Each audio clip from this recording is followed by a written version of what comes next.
Have you ever been in a conversation, understood the question, and then suddenly had no words? Your mind goes quiet. The other person waits. You know some English, but at that moment, even a simple sentence feels impossible. Today, we're going to show you what to do in that uncomfortable silence. Because confident speakers don't always know the perfect answer. They simply know how to keep the conversation moving. And that difference is important. Confidence doesn't mean having an answer ready for every question. It means staying calm enough to use the English you already have. Sometimes one honest sentence is all you need. Welcome to Beyond English Class, where we learn practical English through clear, natural conversations. I'm Aaliyah. And I'm Avery. I should admit something before we begin. I speak English every day, and I still have moments when I don't know what to say. Really? What kind of moments? Usually when someone asks a broad question like, "So, what have you been doing lately?" My brain starts searching through my entire life. Work, family, the sandwich I ate yesterday. There are too many possible answers, so for a few seconds, I produce none. That's very relatable. The problem is not always a lack of language. Sometimes the question is too open, or we feel pressure to give an interesting answer. English learners may feel that pressure even more strongly because they're choosing an idea and translating it at the same time. So, what's our solution? Memorize 100 perfect answers? No, we're going to build a small conversation toolbox. Imagine carrying a light box with a few useful tools. One tool gives you time, one asks for clarification, one helps you begin with a simple idea, and another passes the question back. You don't need every English word, you need the right tool for the moment. I like that. The first tool should probably help us when our mind goes blank. Yes, instead of forcing an immediate answer, use a thinking phrase. You can say, "Let me think for a moment." "That's an interesting question." Or, "I haven't thought about that before." These phrases are not signs of weak English.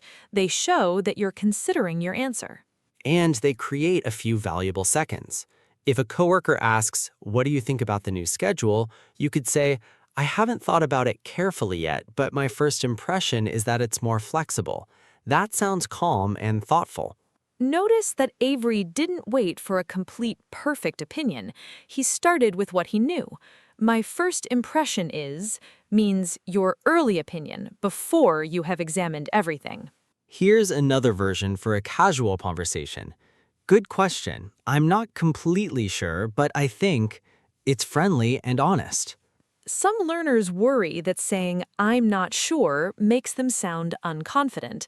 I understand the concern, but uncertainty and weakness are not the same thing. A clear, honest answer often sounds more confident than a complicated answer that you don't really mean.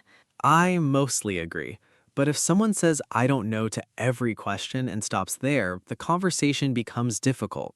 That's true. "I don't know" can close the door. The useful pattern is honest phrase, then one small idea. "I'm not completely sure, but I'd probably choose the earlier time." Or, "I don't know much about that, but I'd like to learn." So we're not pretending to know more, we're giving the conversation somewhere to go. Exactly. A student named Lena learned this during her first semester in an English-speaking university. In a small discussion class, the professor asked, "How might this idea affect your community?" Lena understood the topic, but she wanted to create a sophisticated answer.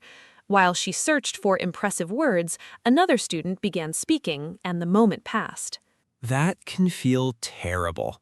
You leave the room thinking, I knew the answer. Why didn't I say it? That was her feeling. Before the next class, she prepared one beginning. "I need a moment to organize my thoughts, but one possible effect is..." A week later, the professor asked another broad question. Lena used that sentence, paused, and gave one simple example. Her grammar wasn't perfect, but the class understood her. The turning point wasn't learning 50 new words, it was learning how to begin before the whole answer was ready.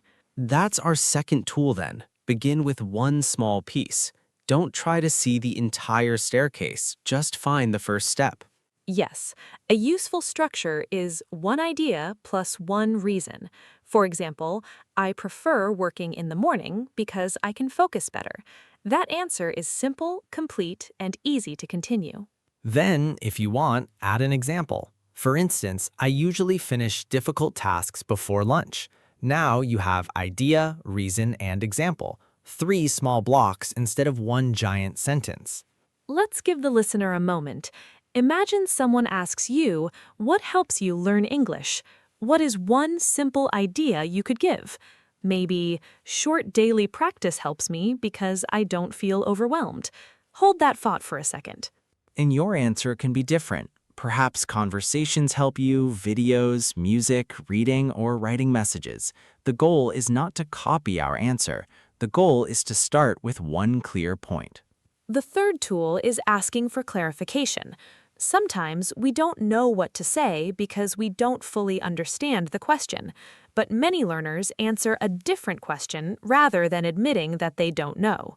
I've done that in another language. Someone asked me something, I caught 3 words, and I built an answer around those 3 words.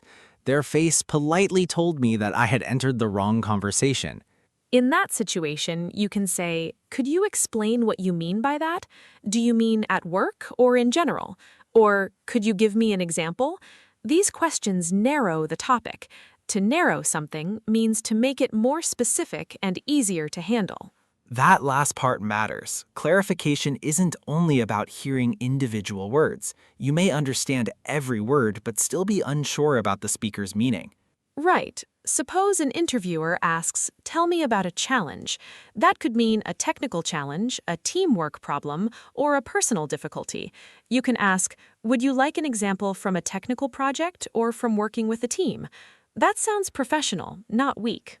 And now the interviewer's answer helps you choose the right story. You've turned a large, cloudy question into a smaller one. Before we go deeper, remember this. Silence is not always failure. A short pause can show thought. Use a phrase, choose one idea, or clarify the question. Those are already 3 dependable tools. Let's move to a situation that makes many people nervous, small talk. You meet a neighbor, a new coworker, or someone at an event.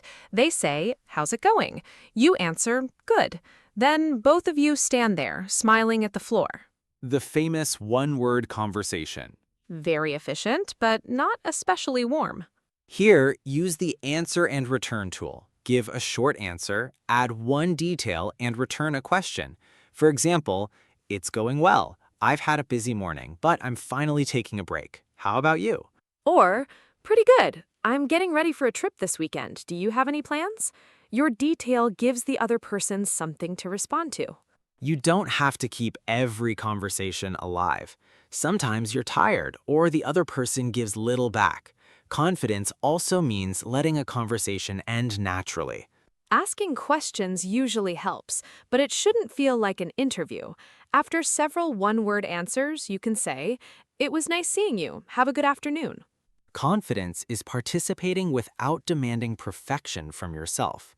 That reminds me of a work lunch I attended years ago. I knew only one person, and he left early. I sat beside 2 people who were discussing a television show I had never watched. My first instinct was to stay silent because I had nothing to contribute. What did you do? I used curiosity. I said, I haven't seen that show yet. What do you like about it? One person said the characters were realistic, and the other said the story was unpredictable. Then I could ask, is it the kind of show that takes a few episodes to become interesting? I still knew nothing about the show, but I didn't need expert knowledge. I only needed genuine interest. That's the 4th tool. Use curiosity when you lack information. Try, I'm not familiar with that. How does it work? Or, I've heard the name, but I don't know much about it. This is especially useful when people discuss sports, local traditions, food, technology, or their profession. But listen carefully. If someone explains a hobby and you ask something they already answered, your question may sound rehearsed. That's a fair point. A good follow-up question connects to one detail you heard. You said you started painting last year. What made you begin? That shows attention. You can also repeat a key word. A half marathon? That sounds demanding. How long have you been training? It confirms your understanding and gives your brain time. Now let's talk about high-pressure situations, especially interviews. When an interviewer asks an unexpected question, people often rush because silence feels dangerous, but rushing can make the answer less clear. I once coached a recent graduate named Samir before a practice interview. He was asked, "What is one weakness you're working on?" He panicked and said, "I work too hard and I care too much," which didn't sound natural or specific. That answer is common because people think they must hide the weakness. Yes, we paused and built a more honest structure. Acknowledge, explain, improve. Samir said, "Earlier in my studies, I sometimes spent too long solving a problem alone. I'm learning to ask for input sooner when I've reached a real blocker. That helps me use my time better and work more effectively with others." That sounds much stronger because it has a real situation and a clear action. During the real interview, he got a different question. "Tell me about a decision you would change." Again, he didn't have an instant answer. This time, he said, "I'd like a moment to choose the most relevant example." He paused, selected a project story, and answered in 3 parts. He later said that one prepared thinking phrase helped him settle down. To settle down means to become calmer. Notice that he didn't memorize every possible answer. He prepared a structure and a few opening phrases. That's our 5th tool. Use a simple structure for difficult answers. For an interview story, try situation, action, result. For an opinion, try point, reason, example. For a problem, try what happened, what you did, what you learned. Structures reduce the number of decisions your brain must make in the moment. You still speak naturally, but you have a path. However, I don't want listeners to think every conversation needs a 3-part presentation. If your friend asks, "Do you want tea?" please don't describe the situation, your action, and the result. Thank you for protecting ordinary tea conversations, Avery. Someone had to. The important counterpoint is this. Sometimes you truly have nothing to say, and that's okay. You can respond honestly without apologizing for your existence. "I haven't formed an opinion yet. I don't have much experience with that. I'd rather listen for a moment." Or you can gently change the direction. "I'm not sure about that, but it reminds me of..." This is useful if the new topic is related. Don't use it to avoid every difficult question, especially at work or in an interview. Right. Confident communication includes knowing when to answer directly, when to ask for help, and when to set a boundary. Suppose someone asks a personal question like, "Why aren't you married?" You don't owe them a detailed explanation. You can say, "I prefer to keep that private," or soften it with, "That's a personal topic for me, but thank you for understanding." Some learners confuse confidence with being endlessly friendly, but a polite boundary is also confident English. Another misunderstanding is that fluent speakers never make mistakes. They do. They forget words, restart sentences, and correct themselves. Useful repair phrases include, "Let me say that another way," "That's not quite what I meant," and "I lost my train of thought." "I lost my train of thought" means you forgot the idea you were about to express. It happens when you're nervous, distracted, or interrupted. You can say, "Sorry, I lost my train of thought. I was talking about the project deadline." A friend of mine, Hannah, used to stop speaking whenever she made a grammar mistake. She believed correcting herself would draw attention to the error. One day, while explaining a problem at work, she used the wrong verb tense. She stopped, looked embarrassed, and began the entire story again. Which probably made the small error feel much larger. It did. Her manager said kindly, "You can just correct the word and continue." So Hannah practiced short repairs. We met on Monday.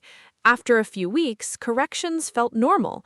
Her English had not suddenly become perfect. Her recovery had become more smooth. I like the word recovery. Confidence is often not about avoiding a mistake. It's about recovering without letting the mistake end the conversation. Think about your own conversations. Which moment is hardest for you? Beginning an answer, understanding the question, finding a word, or continuing after a mistake? Give yourself a quiet second to choose one. Your answer tells you which tool to practice first. You don't need to fill the entire toolbox today. And remember our central image. A builder doesn't stare at an empty hand and hope the perfect tool appears. They prepare a few reliable tools and learn when to use each one. Your conversation toolbox can be small, simple, and powerful. Let's open that toolbox again and review 10 useful words and phrases from today's conversation. The first is, my mind went blank. This means you suddenly couldn't remember what to say or do. When the teacher called my name, my mind went blank. Or, I knew his number, but my mind went blank. Use went blank for the past and goes blank for something regular. The second phrase is, let me think for a moment. Use it when you need time. Where would I like to travel? Let me think for a moment. At work, let me think before I suggest a solution. A professional variation is, I'd like a moment to organize my thoughts. It suits an interview or meeting. Both create time, but this sounds more formal. Our third item is first impression. Your first impression is the opinion or feeling you have when you first experience something. My first impression of the office was positive. Or, after reading the plan, my first impression is that we need more time. Common patterns are my first impression of and my first impression is that. It can describe a person, place, or idea, and it can change. Number 4 is narrow it down. Reduce choices or make a topic specific. I have 5 apartments, but I need to narrow it down to 2. Or, could you narrow the question down to one part? You can narrow down choices, candidates, causes, or topics. Asking, do you mean at work or in daily life, narrows a broad question. 5th is I'm not familiar with that. You don't know much about it. I'm not familiar with that software. What is it used for? Or, I'm not familiar with this neighborhood. Is there a store nearby? It sounds open and polite. Follow it with action when needed. I'm not familiar with it yet, but I'm ready to learn. The word yet quietly adds possibility. You don't know it now, but that can change. Number 6 is follow-up question, a question connected to what someone just said. I moved here for graduate school. What are you studying? If sales improved, ask which product improved most. A follow-up question shows you listened and removes the pressure to invent a new topic. 7th is settle down, meaning become calm. I waited for my heartbeat to settle down. Or, the children needed a few minutes to settle down after the game. It can also mean beginning a stable life, sometimes with a partner. Context shows the meaning. Today, it means become calm. Number 8 is I lost my train of thought. I forgot what I was saying. The phone rang and I lost my train of thought. Or, I lost my train of thought, so I checked my notes. In a formal setting, say it calmly and return. I lost my train of thought. Let me return to the timeline. 9th is let me say that another way. Use it when your first explanation was unclear. The plan isn't bad, but it may be too expensive. Or, I need support, not someone to do the task for me. This repair phrase helps you correct your message without worrying about every small mistake. 10th is keep the conversation moving. Help it continue naturally. A follow-up question can keep the conversation moving. In a meeting, let's keep moving and return to that detail later. The pattern is keep something moving. You can keep a project, meeting, or process moving. It suggests progress. Now let's practice one sentence you can use when you don't have an immediate answer. Listen first. I'm not completely sure, but my first impression is that it could work. Try saying it aloud. I'm not completely sure, but my first impression is that it could work. For a casual conversation, make it shorter. Good question. I'm not sure, but I think it could work. For an interview or meeting, try, I'd like a moment to organize my thoughts.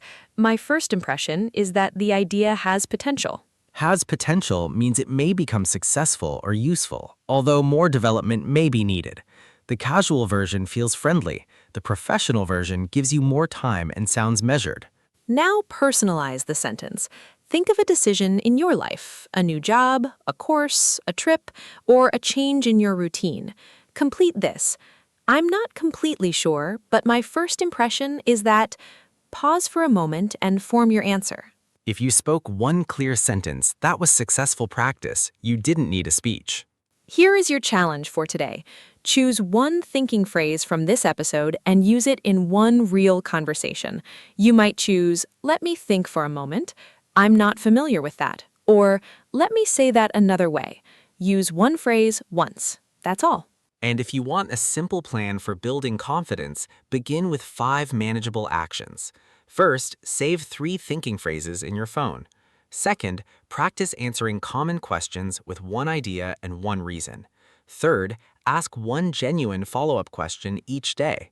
Fourth, when you make a mistake, correct only the necessary word and continue. Don't restart the whole conversation.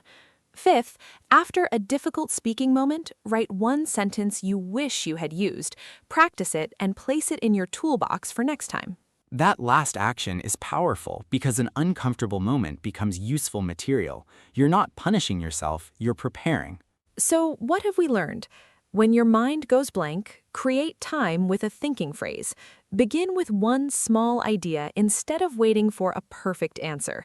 Ask for clarification when a question is unclear, and use curiosity when you don't know the topic. In more difficult situations, rely on a simple structure.